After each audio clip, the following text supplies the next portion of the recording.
Right, we should be on air. Good afternoon, everyone. Good morning, good night, depending if you're running the replay. We'll start very shortly as it's 1 p.m. I'm just waiting for a few more people to enter the room.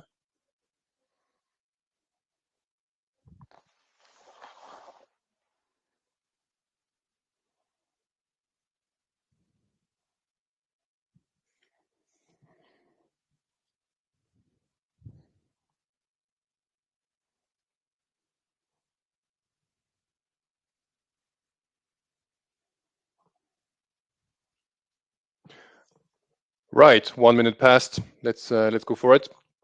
Welcome to this new webinar by Eurostep. We'll talk about AI with an asterisk, and we'll see why we put an asterisk there. So AI for built asset digital twins, turning scattered data into strategic assets. First, a few words, housekeeping. We have a couple of housekeeping items to go for everyone attending to make sure the webinar runs as smoothly as possible. First, for the best viewing quality, we recommend watching this webinar using the Chrome or Firefox web browser and clicking the full screen button at the bottom right corner of our live stream. Second, this webinar will be recorded. So if you would like to watch the replay, you can do so by accessing it with the same invitation link you received for the live event. Otherwise, you can find it on our website under resources. And finally, we'd love to hear from you during today's webinar. If you have questions for us, please send them through the question tab on the right of your screen. We'll try to answer all your questions during the Q&A session at the end. If we don't get to your question during today's webinar, don't worry, we'll follow up with you afterward by email. Right, with that, today on stage we have Torbjörn Holm and myself, Stephen Marie. And today we'll talk, yes. So that's our agenda. First, a few slides to present Eurostep. Then we'll focus on the first part of the title, from scattered data to strategic assets. Then we'll have a case for traceability. AI, well, that kind of AI for built asset digital twins. And then a use case with the Siemens Energy, some quick summary and Q&A sessions. So Eurostep, we were founded in 1994. We've been working for 25 plus years with customer projects, mainly on international standardization and software product development. We have offices in Sweden, UK, and France. We operate worldwide in defense, manufacturing, architecture, engineering, and construction, and plant domains. And we promote standards-based information modeling and management to ensure data control, flexibility, and compliance. And what we offer a very safe way of sharing information with external players, so contractors, partners, ventures, and so on, via our solution ShareSpace, an off-the-shelf software platform that can cater, store, and share detailed information of products and built assets between business partners over its entire lifestyle. And that's italic style means a lot to us, and we'll cover that later. But if you read the news for the last few weeks, we just announced that BAE Systems acquired the Eurostep to deliver advanced digital asset management. That's big news. It changes everything and it changes nothing, meaning that, of course, being part of let's say, a bigger company like BAE Systems will provide a lot of new opportunities and capacity and new ways, expanded ways to address the market demands. But we remain Eurostep as the identity doesn't change, the offices, locations, people, obviously, and roadmap doesn't change, meaning that we can continue to progress on our roadmap the way we intended before the acquisition with BAE Systems. Of course, this is quite new. We'll have more news about this acquisition later on, but until then, we can carry on. Turning scattered data into strategic assets. That's a mouthful title, but for a reason. because there are a lot of buzzwords in this sentence. Scattered, what is data, what do we consider as a strategic asset, and by the way, which asset do we talk about? First, there's big data, there's small data. Everything is fine. Big data is about high volume and low diversity and entropy. They usually end up in the data lake. Small data, on the contrary, they are a low volume, but a high diversity and a high entropy. And they usually end up anywhere. And we are there to make sure they end up in a knowledge graph, but we'll see that in the next slides. So first point to consider is that we don't manage big data, we really focus on small data with the high semantics attached to it. If you consider the type of data you can get with a built asset, on the left, you can, from the top of my head, I can mention floor plans, P&IDs, functional requirements, multiple breakdowns, spatial system function or requirement breakdowns, the IoT feeds. You can see that all these data don't share the same schema. They don't share the same conceptual model. So the question is really, how do we make sure that we can leverage the value from their data? And the tool in the middle is obviously traceability, ontology alignment, and configuration management. And we'll see these three tools in that order. The goal is really to leverage the strategic level of an asset. So what is a strategic level of an asset? Let's consider this simple but powerful formula. It's the importance of the data times the externality, meaning the sensibility to external events, times the rivalry. Rivalry taken as how adverse is the counterparties when we have that data, how shared slash exclusive is that data. We'll go into details in next slide. So if we focus on this, let me find.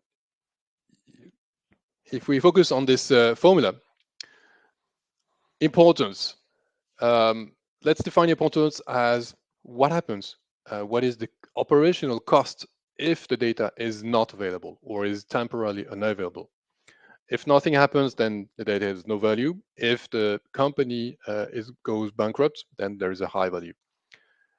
Everything in the middle is usually the current situation. Externality, how sensitive is the data to external or out of control influence? Do we decide how the data is structured or organized? Do we decide which schema is used to express or to serialize this data? Or are we dependent on an external supplier? Or do we depend on an open standard, which is a different way of depending on data? And lastly, rivalry, how exclusive and freely available is that data? Do we have a competitive edge if our competitors don't share the same schema, or on the contrary, do we have a competitive advantage if we share the structure and the schema of that data? Those questions are really helpful to decide where to put our efforts and sometimes money.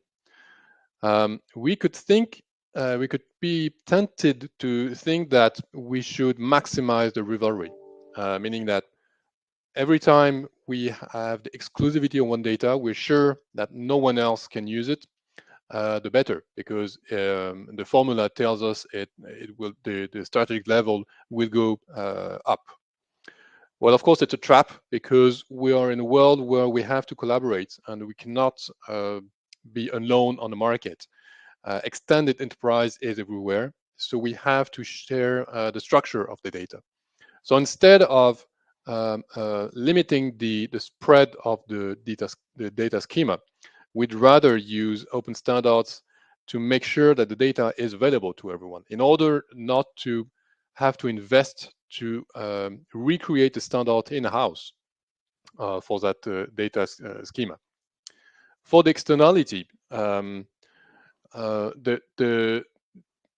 counterintuitive, but we'd rather invest in using open standards and sharing the data structure which minimize the externality because we're depending on someone else. But that externality dependencies, it's only dependent on an ISO standard, which is shared, official, and agreed.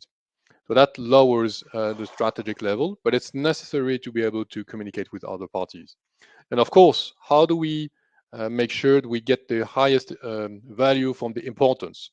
And there we have two tools, two methodologies. First, we must ensure that we have the proper traceability, and then we can leverage AI. Notice the asterisk again. First, we'll spend a few slides explaining the case for traceability because basically data which is not traced is not worth anything. And here I'll let the floor to Bjorn to first discuss what is traceability, because there is a catch. Why do we need the traceability, and which methods can we use to achieve adequate traceability? Yes, I'm Torbjörn Holm, working with together with Sylvain in the ASC part of Eurostep.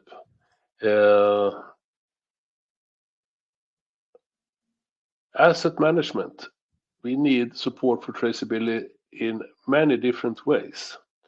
And depending on who you are, in what phase the asset is in, and so on. And I just picked two of them. And one is very important to me, and that's the requirement to solution and backwards traceability. If you have a functional requirement and it will be realized by a functional capability of a technical solution. And so how solutions address stipulated requirements across a product's realization stages, from abstract functional requirements to maintenance activities. And that's really important to keep track of, and not to merge the functional requirement with the functional capability, because then you lose information, you lose traceability. And we talk about traceability chains, and often that's what we think about when we talk about traceability in society.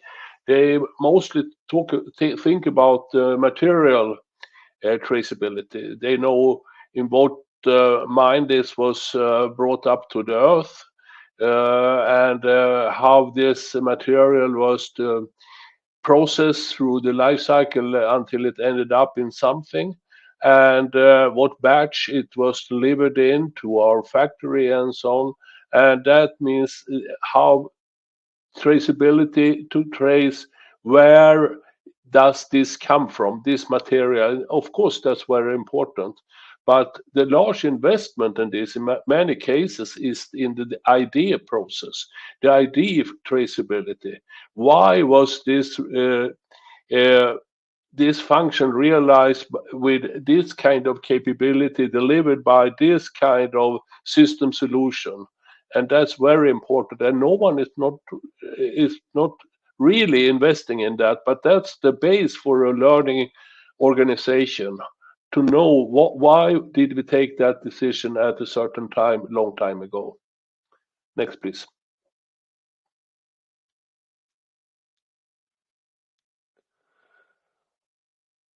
Why do we need traceability?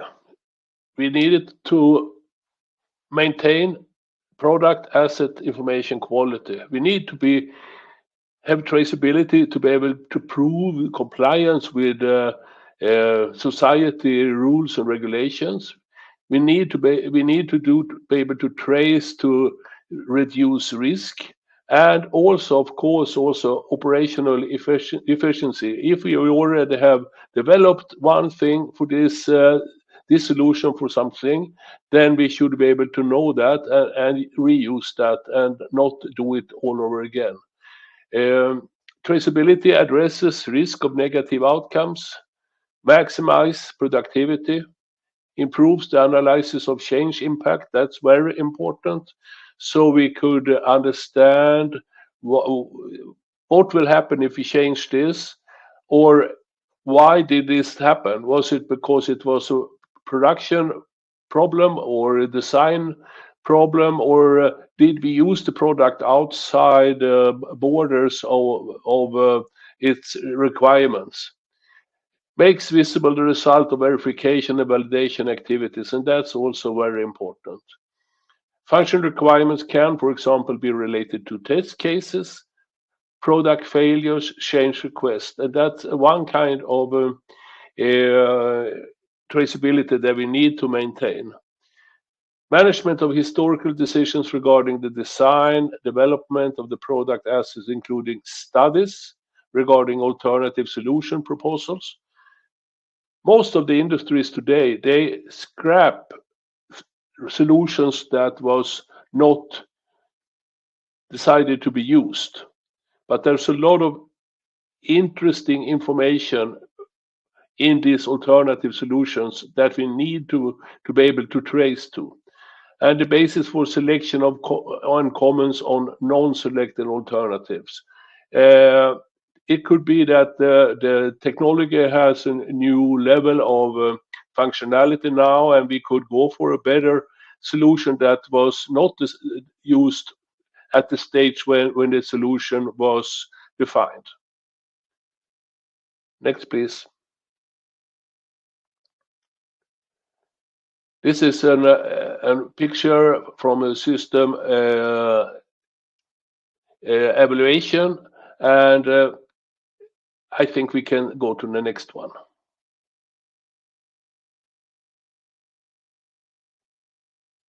How do we achieve adequate traceability? It's all about management of links and dependencies between different artifacts. The links are used to create navigable relationships, both forward and backward, during the collaboration between different actors during the artifact's life cycle. This is a very simple data model, information model. We have a classified artifact, and we have classified relations between the artifacts. And to achieve good world-class traceability, you need to apply good classification to the artifacts, but also to the relations. There exist already today a lot of standards that classify the artifacts, but very few are dealing with classification of the relations. And if we should be able to do very interesting and high quality traceability, then we need to distinguish between different classes of relations. So the richness of artifact classes and relationship classes determine which dimensions of traceability are supported.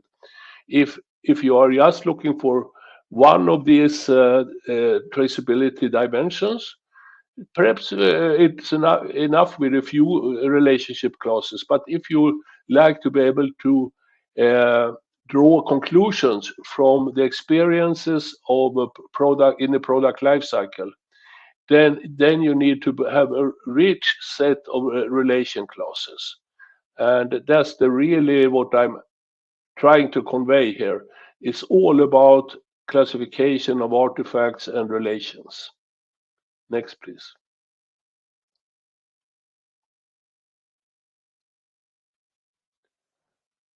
If you think about this picture, we have function requirements, and they are going to be addressed by a system A.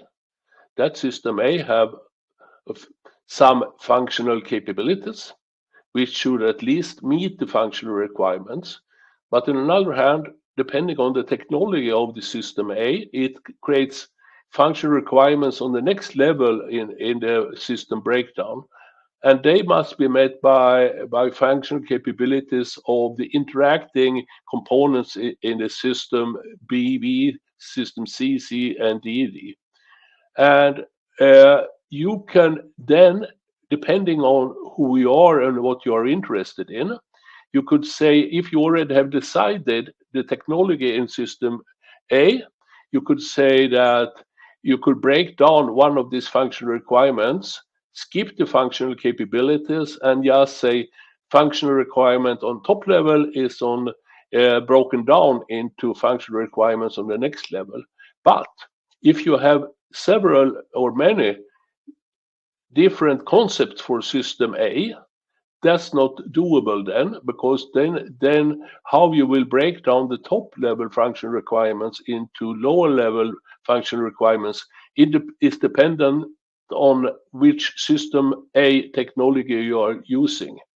So one thing that I've learned through many years of working with these things is that you need to separate functional requirements from functional capabilities. Otherwise, you cannot maintain and use the traces and the learning from a design process, and how that is validated and verified, but also how it's been proven in real time, real life use. You lose all the things because you will say that the functional requirements is exactly the same as the functional capability, and that's not the case. Next, please.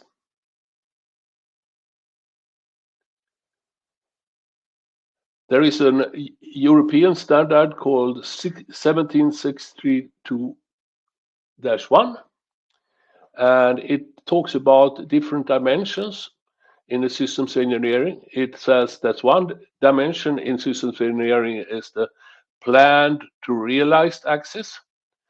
Another is the functional to technical dimension, and it's also third one is real to spatial dimension. And it's rather interesting because one object can at the same time be real, technical, and planned. It sounds correct. And it could be spatial, functional, and realized. But there are constraints on this. We can't have an object that's at the same time is planned and realized, or it can't be functional and technical at the same time if we think about this functional unit and the technical solution axis. And this is one of the things that we are very used to be able to use in Eurostep, because of one of the standards that we've been working with a lot for 15 years is the PLCS standard, and it maintained this. The difference between a required or a planned functionality and a realized functionality. And so that this kind of dimensions are needed to be able to be a learning organization and to do good, high quality traceability. Next, please.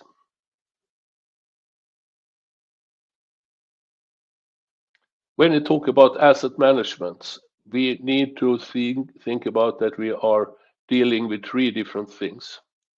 We have the functional location if you are an SAP guy, or the solution concept. That's the one who in a design carries the tag or the reference designation. Another thing that we need to keep track of and keep as a separate object is a defined article that is possible to reuse the definition of it. That's a theoretical definition of the technical solution. And for example, you could also buy it from another vendor who has taken the functional requirements of the solution concept and produce an article that we can buy and put into the solution concept. And when we buy it, we get the real kickable component. And that kickable component have its own life. And it's not the solution concepts, and it's not the definition of something that are defined to meet the solution concept. Is something that have its own life cycle independent of the other three. So it's very important to keep all these things in scope. Some standards like IFC, Industrial Foundation Clauses, they deal with the solution concepts, and the realizing part, the article, is just a property of the solution concept, and also the serial number of the kickable thing that was realizing this in real life. The problem is that the kickable component could be taken out and sent for refurbishment or something like that. It could be put on stock, and it's still the serial number. So they are a separated thing, and they need to be kept separated. Next, please. What standards do we have then for dealing with traceability? For some years ago, I would have said, yeah, we have product lifecycle support, and that supports everything. But when to be able to do this kind of AI analysis of large information sets, I learned that the relationships and the classification of the relationships is very, very important. And in PLCS, they are not really strict enough. There is a lot of semantics that's very interesting, and that's the best semantic vocabulary for lifecycle management there is, but we need more when it comes to relationships. Next, please.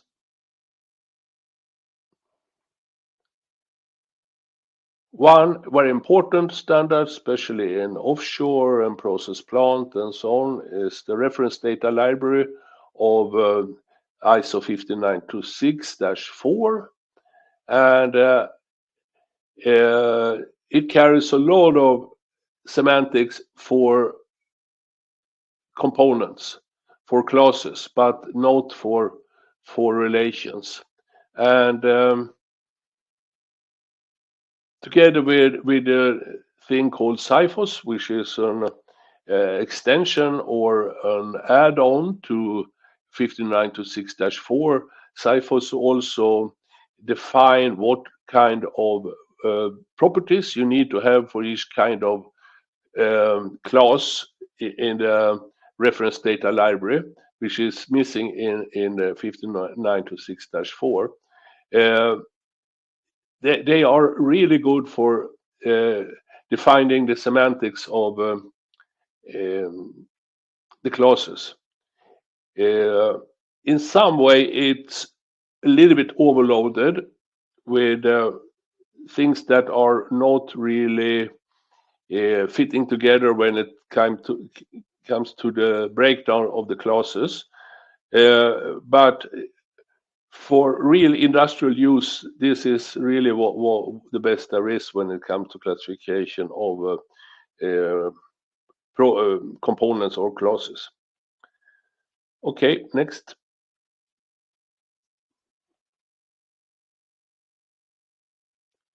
And this is one standard that I day for day work a lot with nowadays. It's called ISO 81346. And it says industrial systems, installations and equipment, and industrial products, structuring principle and reference designations. It carries classification tables, which are really they have high quality. So the strong semantics concerning objects, but the semantics concerning relationships is rather poor. In the original standard 81346-1 edition 1, you had a classification relationships, ISO relationship, and there were breakdown relationships for part of. Lately, they have added something called relation kinds, and that's some little bit like do whatever you want relation. That's not good enough to do reasoning and quality control when it comes to large data sets. I have had a meeting today where we discussed this, and we like to apply for this code for kind of relation to apply other standards to classify that relation type to support what is they are looking for. They state some standards below, but that's on too high level. We need more semantics in these relations. Next. And what I'm advocating then is this new standard. It's called ISO 23726-3, Industrial Data Ontology. It's a very strong semantics based on the World Wide Web ontology OWL2DL, and it carries information about both classes and relations. It is, as you see in the triangle, it's on top level or an upper ontology. And that means that you are using that, in an ontology, there is on the top a thing, but on the next level, we use this upper ontology to help us to build ontologies that are strict and are reusing concepts on the highest level for different things. And when we bring in all existing standards, the semantics of all standards, we are positioning these old standards concepts into this framework of high level concepts in the upper ontology. This also enables reasoning and inferencing, and that's why we need this, because when you hand over or should share or quality control large data sets, like for infrastructure, like for process plant and things like that, then you can't do it by hand. You can't do it by checking drawings any longer or reading documents. There is not engineers enough to do that. So we must hand that work over to computers. And that's why we need to be much more strict on this than we ever been before. And that's why we need to classify this kind of relations to create traceability. Next, please.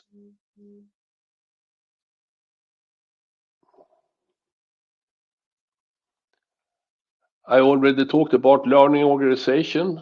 Traceability is the foundation of a learning organization. Experiences from previous phases of an asset lifecycle are crucial. And we need standards. Without standards, this is not possible. The richer the semantics of the standardized object and relationships classes, the greater the flexibility and intelligence obtained in traceability, both backward in time and in simulation of the future. And a statement from me: today's standards are not designed for traceability in an interoperable environment. They all need stricter semantics in the classification of objects and relationships. And the good thing, that's the bad thing. But the good thing is that we see a lot of move in that direction right now, and many standards organizations are moving in that direction.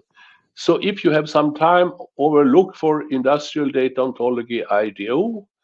It's not the final solution, but it's really good help to create better information models and ontologies for large data sets supporting traceability.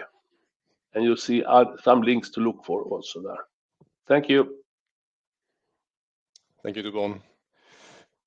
Now that we've seen that quality data requires some efforts, but it's quite necessary to fuel our decision systems, can we say that we'll provide the next ChatGPT for built asset digital twins?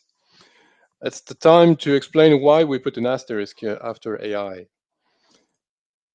First, when we talk about AI, that's the one example of how to draw the landscape for AI as of today. It's crowded because you have multiple solutions using multiple systems and even multiple science principles.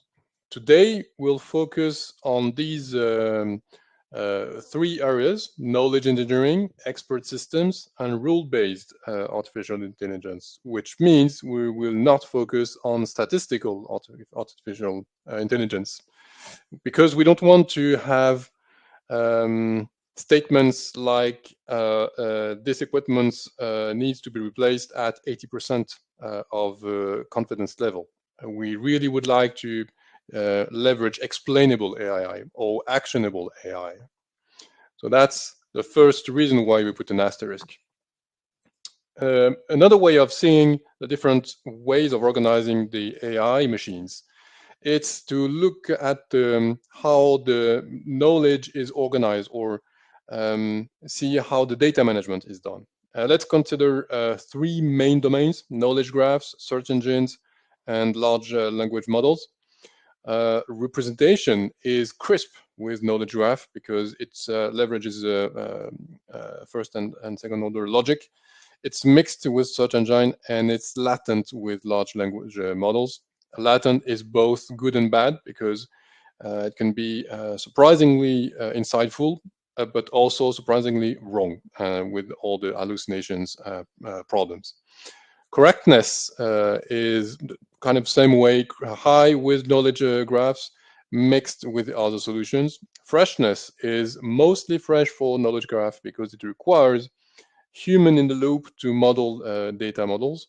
It's fresh for search engines because of thanks to the crawlers, and it's stalled for larger language models because it requires a lot of time or CPU power to train the models. Coverage is limited, well, expanding with the knowledge graphs because, again, it's human in the loop, and we add more and more information. Search engines cover everything, and large language models cover everything and more.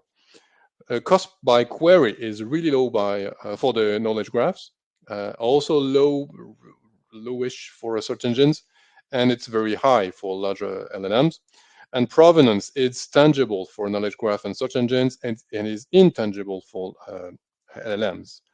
So, roughly speaking, we could describe all the three way of organizing information like this. We have a nicely sorted out fruit salad for a knowledge graph. We have a mixed fruit salad for search engine, and we have a smoothie for language models, or soup, data soup. So now you know where we stand. We kind of prefer knowledge graphs because, starting from an engineer point of view, this has the most value for us. This trend is expanding, and this is a free plug for the KGA, Knowledge Graph Alliance, which is launching tomorrow in Brussels. The key, I mean, you've seen in the previous slide that the coverage of knowledge graph is quite limited right now. It expanded. It's expanding because industrial are ready to share their data models, and that's good news. So we urge you to look at this initiative, which is very promising. But first, we need to address that notion of going from UML to OL. Why do we bother remodeling everything when we have UML? Well, let's consider UML. It implies a closed world assumption, and that assumption is namely any unknown data is considered false by default. So it's a really practical way of defining the borders of our knowledge data model. Whereas when we switch to ontologies, it also switches the mindset to open world assumption, where any unknown data is just unknown, leaving the chance of external data to be linked and adding to the knowledge graph. So the asset knowledge model with linked data, which are instances, can be enriched by subsequently added facts without falsifying previous conclusions. And that's a paradigm shift, because instead of opposing one new revision of a step file to an old one, we can still consider the data model and just adding information. And we can add information by several means, either by hand or by automated rezoning that we'll see. And one of the reasons why this is trending and really shifting the industry is that we can benefit from the works from the World Wide Web, the W3C, which provides numerous tools, will it be modelers like Protégé, checkers, a lot of them, and resoners to play with those data. Whereas before, with UML, we had, if you, the old timers can remember OCL, but OCL never got the same attention or market share than we can benefit from the often open source tools coming from the W3C. Well, the information is nowadays repeated at every step. If you consider every standard, they use references, but still, when you go to the instance level, self-contained files are very verbose, and this also declare the data several times. Whereas when you consider linked data and using OL to model the data, you can reference the data coming from external serialized data sources, and it's also machine readable, and that changes a lot.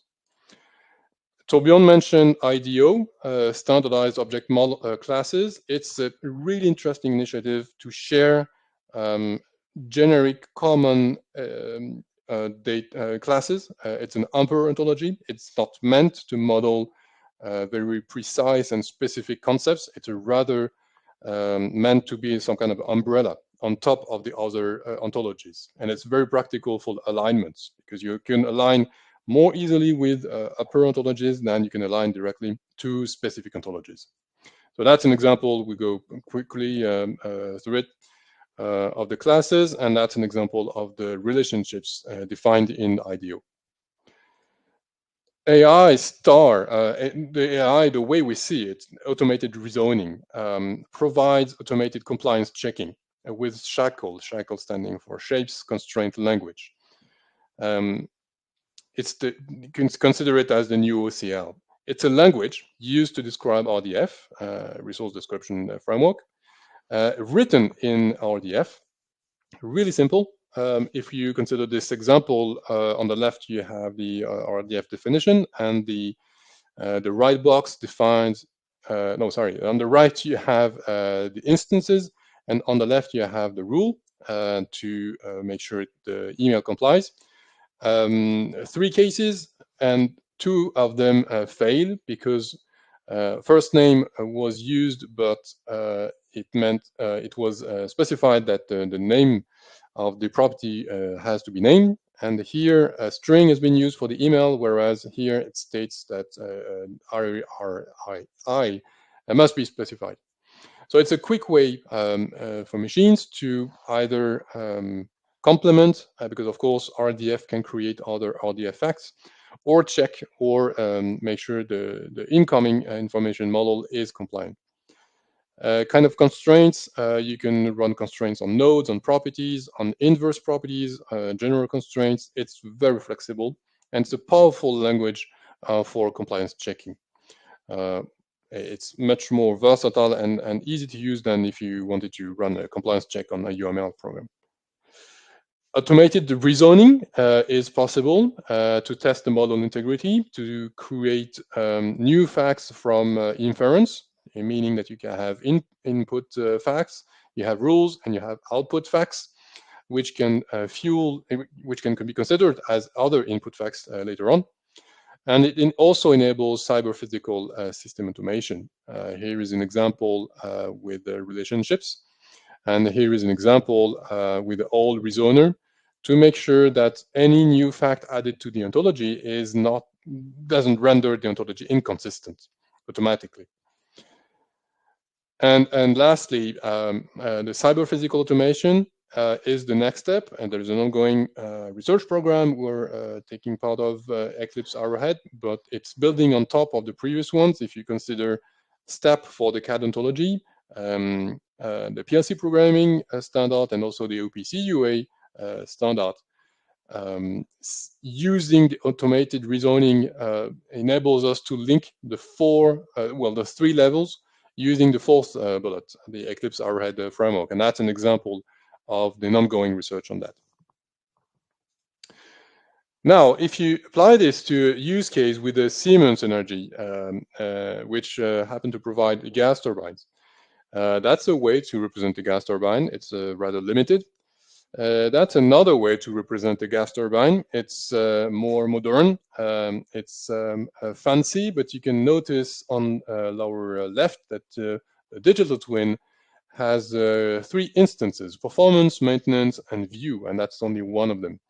Meaning that this is cute, but if I put the second view, this one is more helpful. It's still VR, but here you see the support system on the left, which is key, of course, to maintain the industrial assets.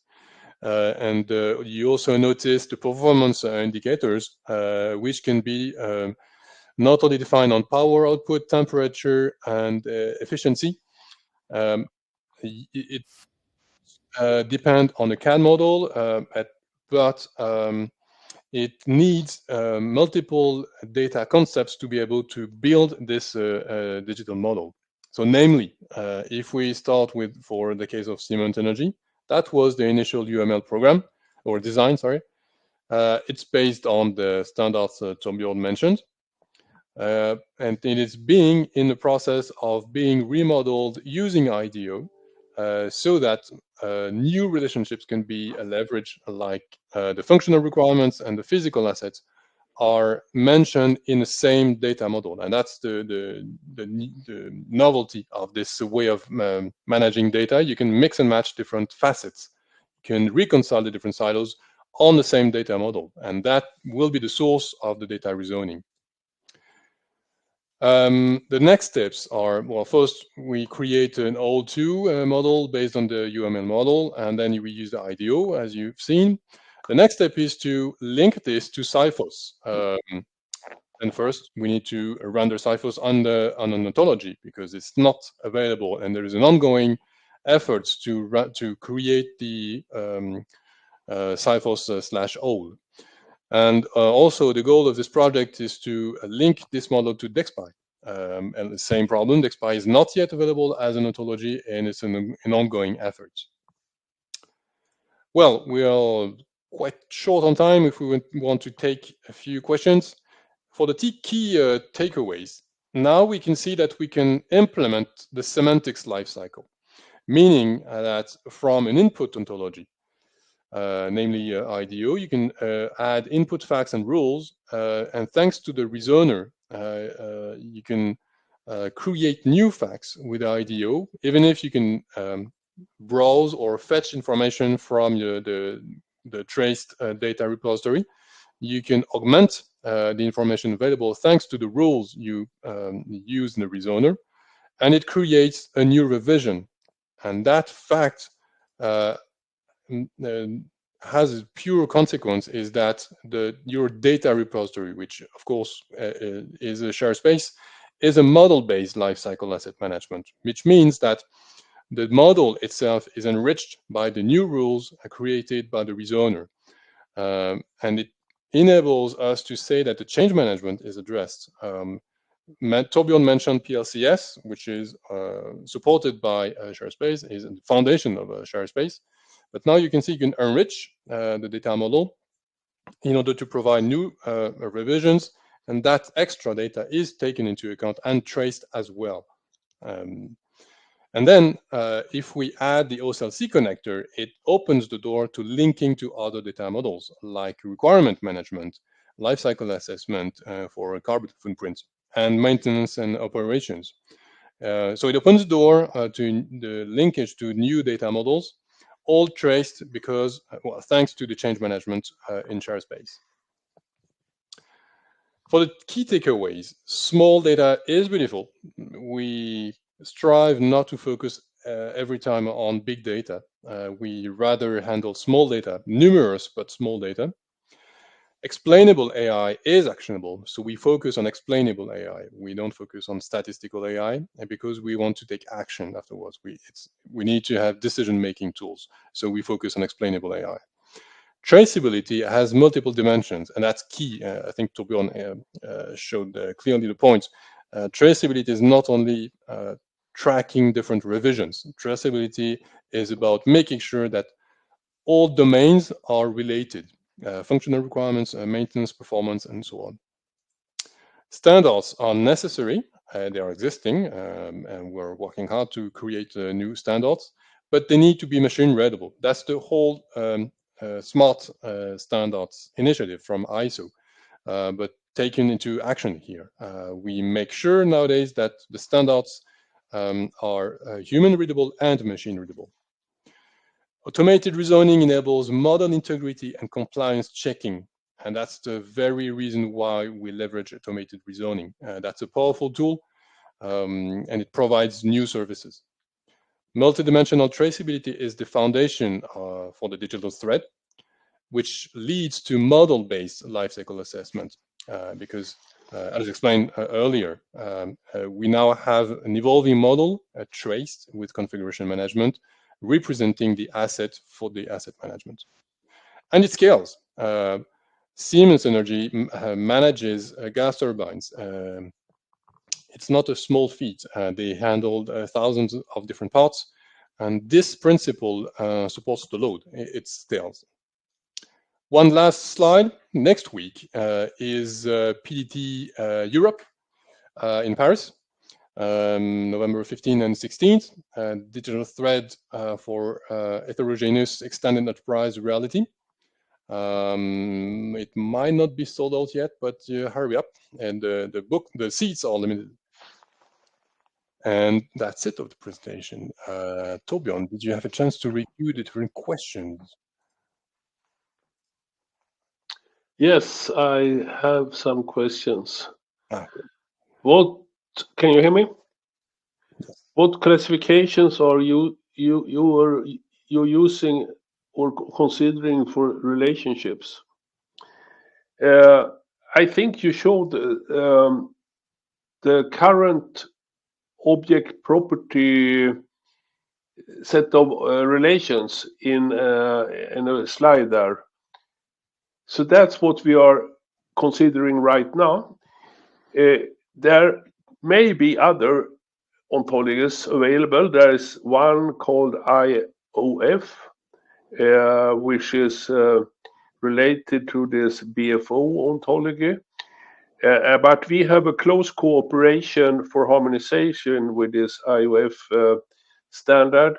So I'm fairly sure that the direction we have now will not change so much, but it may be extended when it comes to object properties or relations, what we used to call them. So we are right now putting all our efforts into this IDO. What we do, of course, is to check the semantics in many standards. I think we have like 30 different industry standards that we are taking the semantics out of and representing them into ontologies. But if we then find out that there are relations in these standards that are not supported by the upper ontology object properties, then of course we need to consider to add more object property clauses. If that was an answer, I hope so. We have a interesting comment from André on Shackle. Yes, an interesting trait for Shackle is that it's due to its own nature, you can extend the vocabulary that you use to run the rules, because the Shackle is written in RDF. So you can use several RDF-defined vocabularies and use them in the rules. Whereas in other checking mechanism, for example, IDS for IFC, the vocabulary is frozen. It's defined in the standard itself, so it's closed, and you cannot expand it. This MVD XML for IFC is a little different. The vocabulary is also frozen, but it's more generic, so it's more useful than IDS. But top of the line is Shackle, because you can bring your own vocabulary and use it to create your own rules, and you can create new facts from the result of the rules. So for us, it's really the top of the shelf. Another question: can rezoning be used to deduplicate data to detect synonyms? Well, yes and no. No, because it's a rezoner, so it's either true or false. Only humans tend to hesitate. But yes, because if you use scarce relationships, which are looser, less lightly tight, you have some relationships like similar and related to and involving concepts enabling such fuzziness in the concept's equality. In that case, then you can use the rezoners to give you facts, hard facts about fuzziness. So it's both yes and no. Something else scrolling. I have a question here that I can put to you, perhaps, Sylvain. Hmm? Why is not UML good enough? Why do we Ah, need OWL and Shackle? there are, I guess, good and bad reasons. I mentioned OCL. UML was really good, as the SysML version 1 was good, but why did we depart from UML to model the SysML v2? Short question, a really long answer, I guess. I think the game changer was the W3C and the audience. The number of developers using World Wide Web standards is outstanding compared to the engineers using UML, even if we're not talking about a few people, still thousands of people, but it was such a wave. Then consider GitHub, consider GitLab expanding open source projects leveraging W3C standards. It's much more than the number of our UML initiatives, even if there are a number of UML initiatives around, like Capella for model-based system engineering. Really, W3C just took over the market for hard technical reasons, but also for fashionable, I guess. We're humans and we're sensible to trends, maybe. So it's both a hard and a soft reason.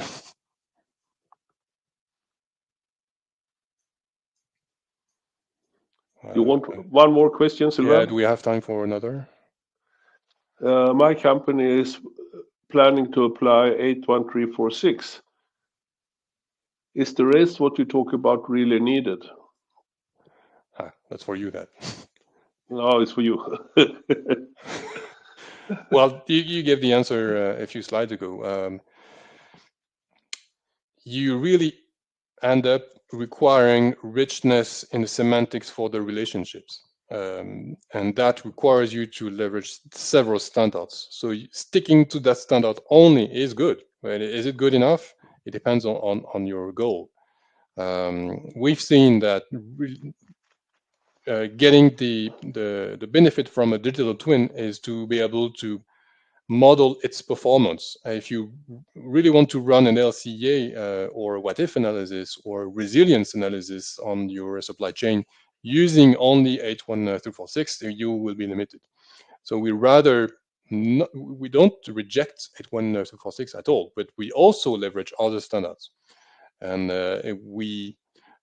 so that's for the content, and for the form, we tend to use those standards in a machineable way so that we can use the automated rezoning.